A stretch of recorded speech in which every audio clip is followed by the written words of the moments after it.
Bonjour et bienvenue sur la chaîne Bien Relax. Aujourd'hui, nous nous retrouvons en compagnie de Nathalie Rissen, formatrice et sophrologue chez Bien Relax. A tout de suite.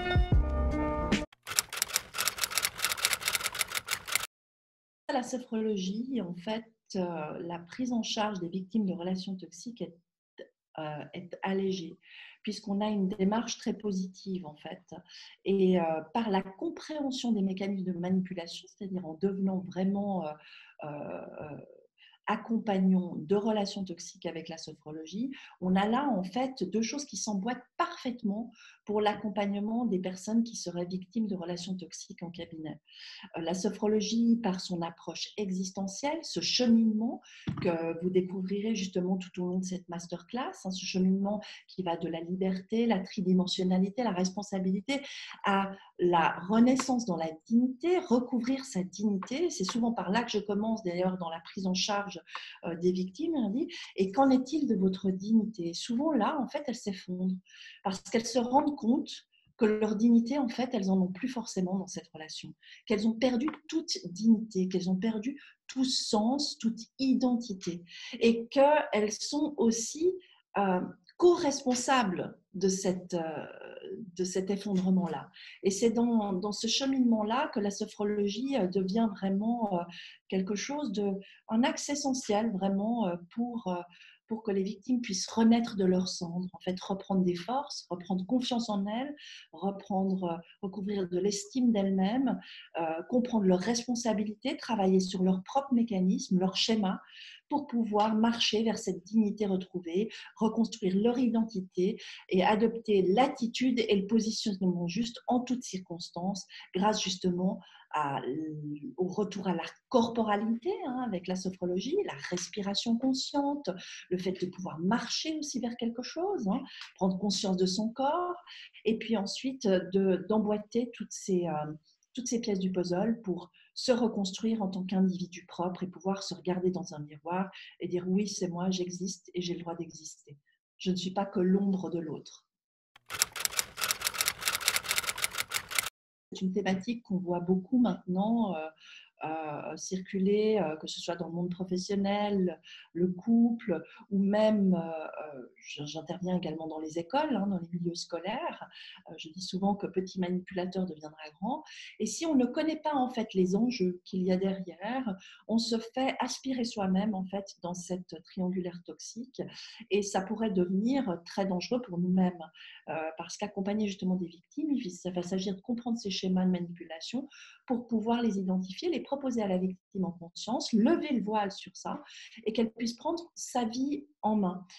Vouloir aider n'est pas vouloir sauver la personne à tout prix. Et c'est à elle, en fait, de faire son cheminement et non à nous, sophrologues. Nous sommes des accompagnants, nous sommes des béquilles pour un moment dans cette rééducation, mais nous ne pouvons pas justement enfin, le risque serait qu'en ne connaissant pas ces mécanismes-là, on se fasse complètement absorber par ces spirales toxiques. Et ça, c'est assez délicat. Et je pense que souvent, en fait, quand on parle avec des personnes qui viennent pour une problématique de sommeil en cabinet, souvent on voit derrière des problématiques peut-être de couple ou de travail qui peuvent apparaître dans la discussion. Et avec la connaissance des relations toxiques, on peut aussi amener des clés essentielles au fait que la personne puisse se dégager, se réapproprier justement son existence, adopter, comme je l'ai dit tout à l'heure, l'attitude et le positionnement juste en toutes circonstances, pouvoir exprimer les mots qui sont nécessaires justement à pouvoir mieux vivre son quotidien.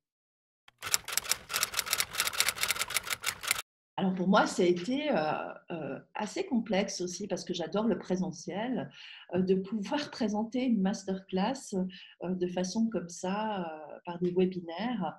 Donc j'ai essayé de la structurer de façon assez claire pour, puisqu'il n'y a pas cet échange avec le public, ce que je pratique souvent en conférence ou en atelier en présentiel, eh bien avoir cette possibilité d'interaction aussi. Et j'aime beaucoup accompagner l'élève tout au long de sa classe, j'aime beaucoup lui répondre, j'aime beaucoup interagir avec lui. Alors toujours avec un temps de réponse, voilà, parce que je ne suis pas toujours sur les réseaux et accrochée à mon ordinateur. Donc entre les séances, j'aime bien voir les commentaires, voir les expériences des des élèves pour pouvoir échanger avec eux. Et je suis ravie en fait d'avoir fait cette masterclass, de l'avoir structurée de cette sorte, de cette manière, en module, de façon évolutive pour qu'on puisse passer par la reprise de contact avec sa corporalité, sa respiration, avec aussi l'ouverture sur des problématiques de mémoire traumatique, de prise en charge de la victime, de schémas de manipulation comme celui de victime bourreau-sauveur, celui de l'isolement, de la solitude et de la désolation, et celui de l'emprise, bien sûr, qui sont des schémas qui sont des récurrences justement dans la prise en charge de relations toxiques, de victimes de relations toxiques. Et avec tout ça, en fait, créer ce cheminement avec la personne, avec l'élève, pour qu'elle puisse non seulement aussi faire un petit retour sur elle-même, parce que je pense que c'est toujours très intéressant de pouvoir travailler sur soi quand on est en formation, et ensuite pouvoir proposer ça aux personnes qui seraient le public qui fréquenterait nos cabinets. Donc je pense non seulement il est essentiel de se former, je dirais pour toute problématique, il est essentiel de se former, et puis ensuite de comprendre les conséquences des personnes qu'on pourrait accompagner, hein, et savoir aussi avoir des ressources, et ensuite se faire accompagner de façon adéquate aussi dans sa formation est essentiel pour que ce cheminement en fait soit en intégration, et que cette intégration puisse ensuite être dans la restitution vers son public pour pouvoir vraiment affiner encore notre pratique au contact de l'expérience. Très bien. Et combien d'heures dure la formation donc ?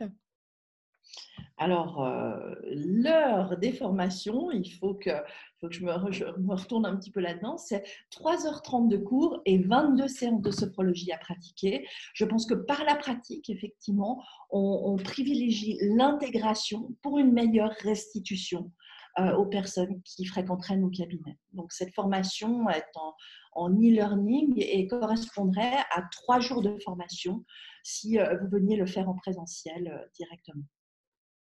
Si cette vidéo vous a plu, n'hésitez pas à vous abonner et activer la cloche de notification. Vous pouvez également nous retrouver sur les réseaux sociaux, Instagram, Facebook, LinkedIn et Pinterest, mais aussi sur notre site bienrelax.com. À bientôt!